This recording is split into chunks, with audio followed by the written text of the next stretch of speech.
ഇവര് തമ്മിൽ കൂട്ടം ചേർന്നിരുന്നു പറയണ്ടത് നമ്മളെങ്ങനെ ജയിച്ചു? തീർച്ചയായും. കാരണം നമുക്ക് ഇപ്പൊ ഞങ്ങൾ പറയുമ്പോ നമ്മളെങ്ങനെ തോറ്റു, നമ്മൾ ഇന്ന കാര്യങ്ങളൊക്കെ ജനങ്ങൾക്ക് വേണ്ടി ചെയ്തിട്ടുണ്ട്.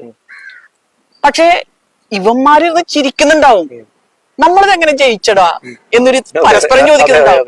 കാരണം മുൻകാലങ്ങളിൽ നമ്മൾ സ്കൂൾ പൂട്ടിയിട്ടുള്ളൂ, ആശുപത്രികളിൽ മരുന്നും ഡോക്ടർമാരും നഴ്സുമാരും ഇല്ലാതാക്കിയിട്ടുള്ളൂ, പൊതുമേഖലാ സ്ഥാപനങ്ങൾ നമ്മൾ അടച്ചുപൂട്ടിയിട്ടേ ഉള്ളൂ, റോഡുകളും തോടുകളും ഒക്കെ കൊളാക്കിയിട്ടേ ഉള്ളൂ.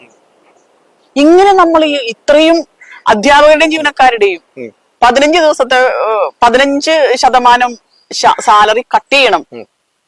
പെൻഷൻ കോൺട്രിബ്യൂട്ടറി പെൻഷൻ എന്ന് പറഞ്ഞൊരു സാധനമുണ്ട്, അതായത് പണിയെടുക്കുന്ന ജീവനക്കാരിൽ നിന്ന് തന്നെ പിരിക്കുക. ആ സാധനവും കൊണ്ടുവന്നത് 2014 ഉമ്മൻചാണ്ടിയുടെ ഗവൺമെന്റ് ആണ്. അപ്പൊ നമ്മൾ ഇത്രയൊക്കെ ദ്രോഹം ചെയ്തിട്ടും, നമുക്ക് പൂർവ്വകാല ചരിത്രം നമ്മുടെ ഇതാണ്, എന്നിട്ടും വീണ്ടും നമ്മൾ ജയിച്ചിരിക്കുന്നു. ഈ ഒരു അവസ്ഥയിലാണ് കോൺഗ്രസ്.